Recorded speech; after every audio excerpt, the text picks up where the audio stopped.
Buenas noches a todos. Gracias por la invitación, por permitirme integrarme al grupo de trabajo que desde hace muchos años iniciamos aquí en México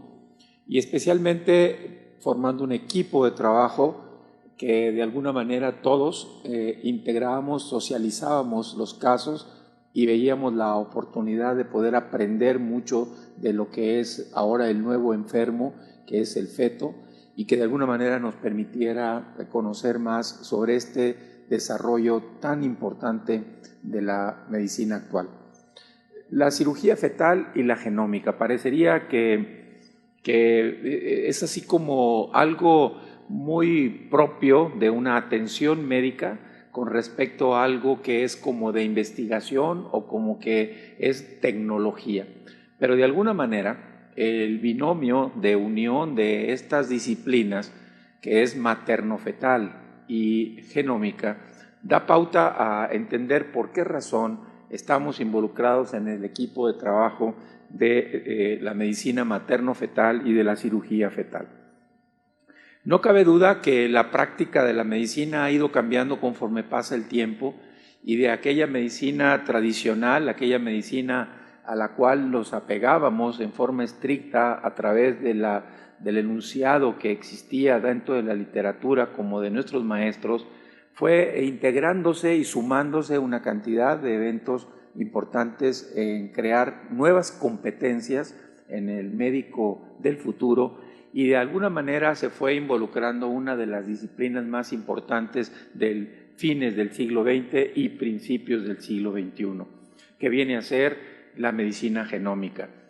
Tan es así que la medicina genómica ha sido incorporada a cualquier disciplina dentro de la medicina, a todas las disciplinas dentro de la medicina, generando de alguna manera un enlace importante en buscar explicaciones de por qué se rompe el elemento de equilibrio de la salud y aparecen muchas de las enfermedades que antes pensábamos que no eran genéticas y que ahora sabemos que así lo son. De tal manera que fue sumándose el esfuerzo, la tecnología, los cambios científicos y fue apareciendo esta nueva disciplina que de alguna manera ha tenido un cambio radical en la segunda década del siglo XXI, generando de alguna manera de la medicina genómica a esta medicina nueva de la medicina epigenómica, una medicina que es posgenómica y que empieza en la segunda década del siglo XXI.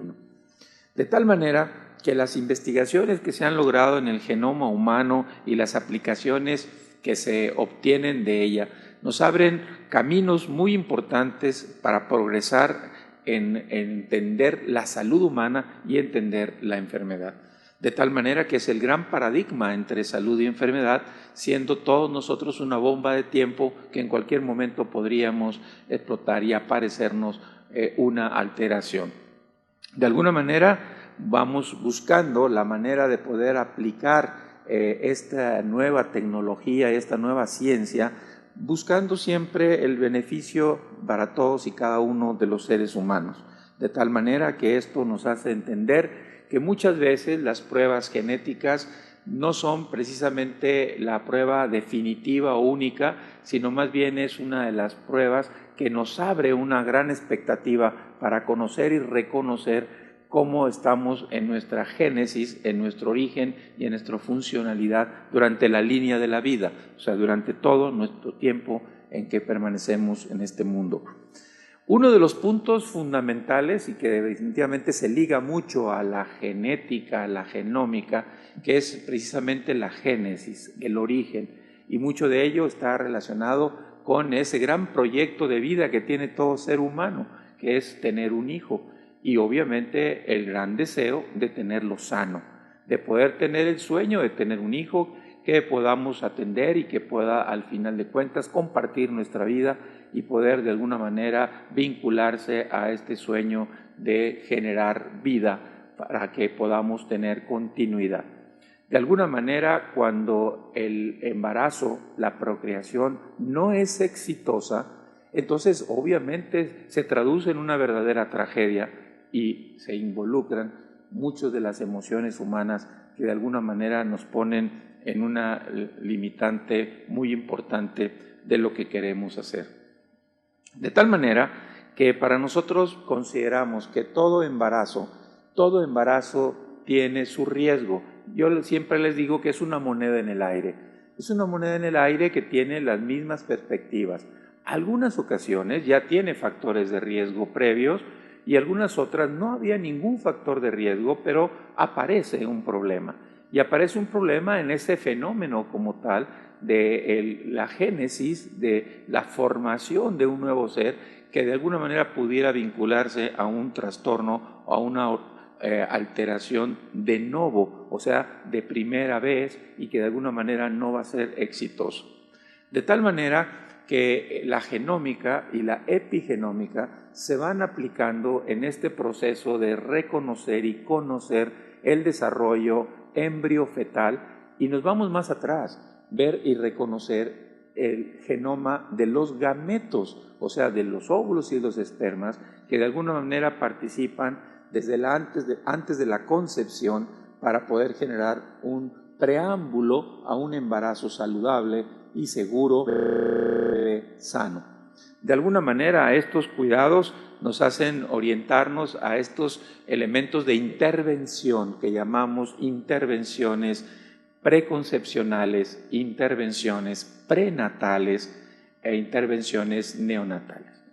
De tal manera que nunca se imaginó Watson y Crick al descubrir esa imagen, al detectar esa imagen del ADN en 1953, que pudiera traducirse, que una anatomía genética se pudiera transformar en un mecanismo de fisiología genética y de mecanismos de control para mantener el equilibrio de la salud.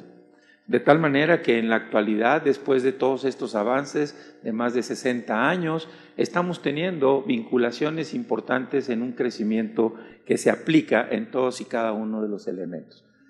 La genómica y la genética y la epigenómica son vinculadas a este mecanismo de esta gran molécula que es el ADN. Sabemos que mide 2 metros el ADN en cada célula y que esos 2 metros están divididos en 46 pequeños fragmentos, y dentro de esos 2 metros hay aproximadamente unos 20,000 genes que están funcionando, apagándose, encendiéndose para dar lugar al mecanismo de un desarrollo normal. Pero en ocasiones tenemos alguna alteración.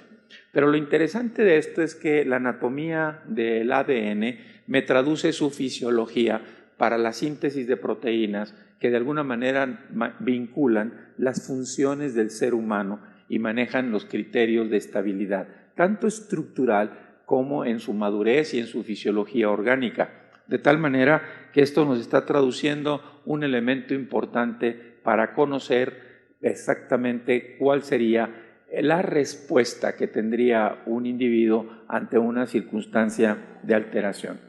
Como ustedes ven, la columna vertebral de la genómica es el sistema biológico que se apoya en todo el proceso molecular desde el ADN. El ADN, de alguna manera,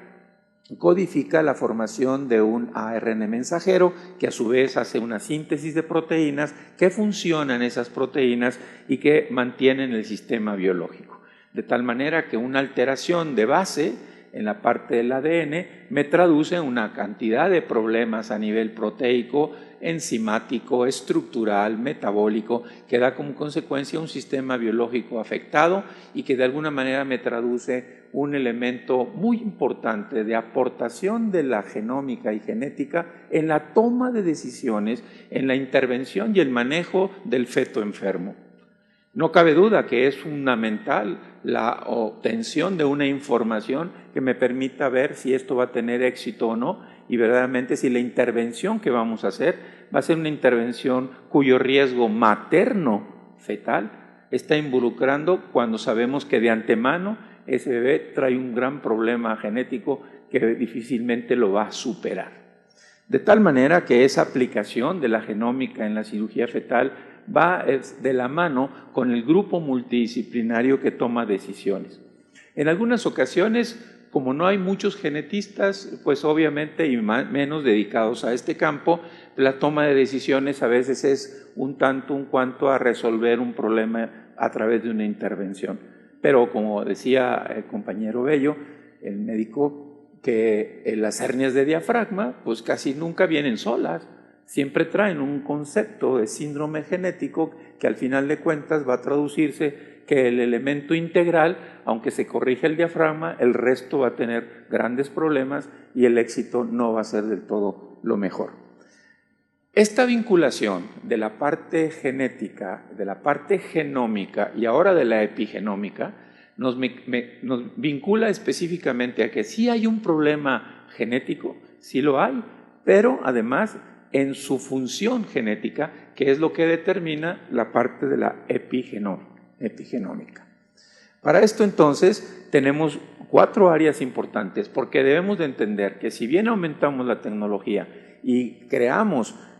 una cantidad de información científica sobre el caso, debemos de ver qué tanto es terapéutico y qué tanto no es terapéutico, pero además basándonos en principios de control ético, bioético y obviamente legal, que de alguna manera tienen que hacer a través de este mecanismo de las hojas de consentimiento informado, pero que además también desde el punto de vista de la ética médica. Los avances han sido sorprendentes al grado de que la genómica se une muy importantemente al diagnóstico prenatal, tanto en los métodos invasivos como en los métodos no invasivos, que de alguna manera me van a dar información del estado fetal y de alguna manera con ello llevar a consecuencias alguna intervención que permita el beneficio de crearle generosamente una sobrevida mejor y una vida de calidad futura mucho mejor a ese bebé. De tal manera que con este elemento vamos viendo niveles en donde la genómica interviene.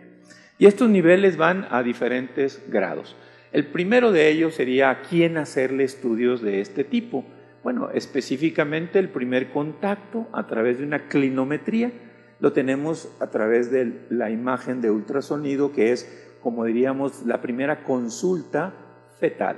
Y la primera consulta fetal es la revisión anatómica y fisiológica de ese bebé desde el punto de vista de los momentos que está sobreviviendo o que está viviendo, es el caso de las semanas de gestación. De tal manera que ahí nos encontramos graves consecuencias, graves problemas, marcadores específicos de la anatomía, marcadores del movimiento fetal, marcadores en relación al flujo, marcadores amniótico, etcétera, que nos van a dar la pauta de poder buscar y decir a este feto le vamos a intervenir, pero le vamos a intervenir con bases en que se encuentra en condiciones de poder tener por sí mismo un éxito en su desarrollo. De tal manera que esta era nuestra panorámica hace algunos años. Quiero mostrarles ahí la primera área de estos niños que están en silla de ruedas en el pabellón de pediatría del Hospital General de México, donde yo me formé, y que de alguna manera pues lo que hacíamos era aconsejarlos, darles seguimiento y darles atención, pero ya estaban ahí. ¿Y qué es lo que pasaba? Que cuando hacíamos diagnóstico prenatal, pues hacíamos el diagnóstico, dábamos el seguimiento, esperábamos a que naciera, que no pasaran las 8 o 12 horas después del nacimiento para hacer una intervención quirúrgica que pudiera darle mejores oportunidades. Y como la mayor parte de las ocasiones no se podía hacer en esas primeras 8 a 12 horas y teníamos que diferir la cirugía hasta semanas y por lo tanto las posibilidades eran obviamente de mayor trastorno. Cuando hablamos de alteraciones genéticas, no cabe duda que la mayor parte de ellas se dan en etapa prenatal. Y no cabe duda porque el 50% de las pérdidas gestacionales tienen un problema genético. Lo que pasa es que son incompatibles con la vida.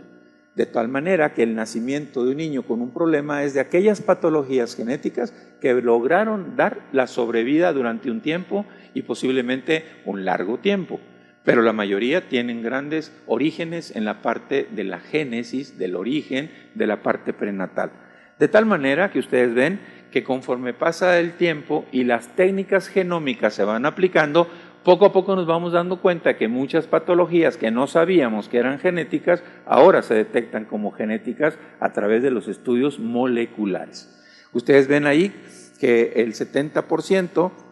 de las alteraciones que son clínicamente significativas encontradas por microarreglos estaban debajo de la resolución de un cariotipo, que era nuestra primera opción,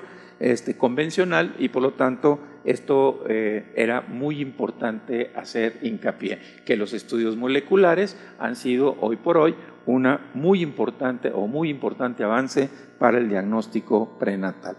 Así nuestro paciente entra a una revisión a través del ultrasonido con una historia clínica, se hace una descripción, se determina obviamente toda la característica, se hace todo en equipo, se hace un grupo de análisis, es el primer nivel de abordaje, en este caso el hallazgo que hemos tenido ante un feto enfermo, y posteriormente se busca el origen, la patogénesis, se comunica a los padres en qué vamos en estudios, en el manejo probable que tenemos que hacer en forma inmediata, y posiblemente ya le podamos dar rápidamente una opción a tener un diagnóstico para poder buscar el apoyo, el seguimiento, el asesoramiento y la relación médico-quirúrgica que sea la pertinente antes de nacer o al nacimiento. De tal manera que mucho de lo que hacemos en los estudios prenatales, en las intervenciones efectivas, son intervenciones que tienen la línea de prevención y obviamente son intervenciones que nos dan la oportunidad de detectar y generar atenciones más peculiares y especializadas. De tal manera que si hay alguna alteración significativa, nos vamos a buscar la toma de decisiones para la interpretación de una alteración. Para esto, la orientación, el asesoramiento es con 4 características fundamentales cuando encontramos algo. Es prudente, porque todavía es antes de nacer, es a tiempo en el momento en que lo encontramos, es con tiempo, sentados platicando sobre todas las expectativas que tenemos sobre la severidad del caso y obviamente real, sin emitir ninguna opinión que se salga de una realidad que nosotros estamos valorando a través de lo que tenemos en ese momento. De tal manera que detectar enfermedades sin útero es todo un reto, todo un desafío y es un elemento muy importante. Para poder tener el elemento de diagnóstico preciso, necesito accesar al tejido de ese bebé. Necesito accesar a sus células para poder estudiar su ADN, sus cromosomas y poder determinar con precisión cuál va a ser la situación. De tal manera que ante estas circunstancias las condiciones de tratamiento son importantes como tal. De esta manera podemos ver que hay muchas alteraciones que están en este momento factibles de atenderse como terapia fetal a través de estos defectos. Y en estas alteraciones genómicas quiero nomás mostrarles los niveles en donde atendemos, que va desde cromosomas hasta genes, y aquí ven ustedes las diferentes imágenes que logramos obtener de ese elemento tisular que de alguna manera lo tenemos ahí al tanto. De tal manera que ustedes ven ahí un procedimiento para obtener este tejido, para poder dar lugar a este diagnóstico. Como ven, ahí estamos haciendo una biopsia de vellosidades coriales, que a su vez ahí está en la cajita de Petri, para obtener un resultado. O bien a través del cervix, con estas pincitas que se obtiene material, ahí lo tienen ustedes, para poder hacer los estudios de estas vellosidades y obtener en un lapso de tiempo corto un resultado. De tal manera que poco a poco los estudios se han hecho más y más rápidos. Ya no es el cultivo para tener cromosomas que nos tardábamos hasta 15 días. Ahora, los estudios moleculares, como ustedes ven, con extracción de ADN, podemos hacerlo de una manera muy rápida, muy importante, y ustedes observarán uno de los estudios más importantes que tenemos, que se llama microarreglos, en donde hacemos un comparativo del genoma entre el normal y nuestro paciente, y dependiendo de la desviación de la línea del ADN a través de un elemento de registro, nos podemos dar si se ganó o se perdió material genético. Aquí ustedes observan, todo va alineado en el punto central de esa cuadrícula y ustedes observan un masculino normal. Adelante con lo que se tenga que hacer para poder obtener un beneficio para ese niño. O bien, en el caso de un femenino, que ustedes ven ahí también, igual, tiene las mismas correlaciones. Pero del lado izquierdo de ustedes ven una lista de datos en donde vemos las alteraciones genéticas que pueden ser excluidas o incluidas. De tal manera que tenemos 9 síndromes de lo más frecuente y los 5 cromosomas que pueden tener alteraciones más frecuentes, 13, 21, 18, el X y el Y. De tal manera que ustedes verán ahí una trisomía 21, donde ven material que se registra del lado derecho. Como ustedes ven, se sale de la línea de la gráfica y esto corresponde a mayor material genético. Aquí lo tenemos, en este caso, correspondiente a la falta de un cromosoma X. ¿Okay? Aquí tenemos un desorden en el material porque tuvo radiaciones ese bebé y aquí lo tenemos con una mutación. Bueno, me dijeron que tenía unos minutos más para concluir, pero les voy a presentar el último caso, que es un bebé que tenía restricción de crecimiento intrauterino. Le hicimos un estudio citogenético, encontramos un marcador, el marcador del cromosoma 18, aparentemente. Le hicimos un microarreglos y encontramos que era un isocromosoma del 18, donde había 4 dosis del brazo corto del cromosoma 18 y obviamente era una situación grave en la cual teníamos nosotros solamente restricción del crecimiento intrauterino. De tal manera que a veces las grandes apariencias estructurales genéticamente son normales, pero de alguna manera esto nos traduce un elemento muy importante. Y para terminar les diré que la aplicación de la genómica en la cirugía fetal y en la medicina materno-fetal es hoy por hoy un elemento muy importante como herramienta de apoyo. Y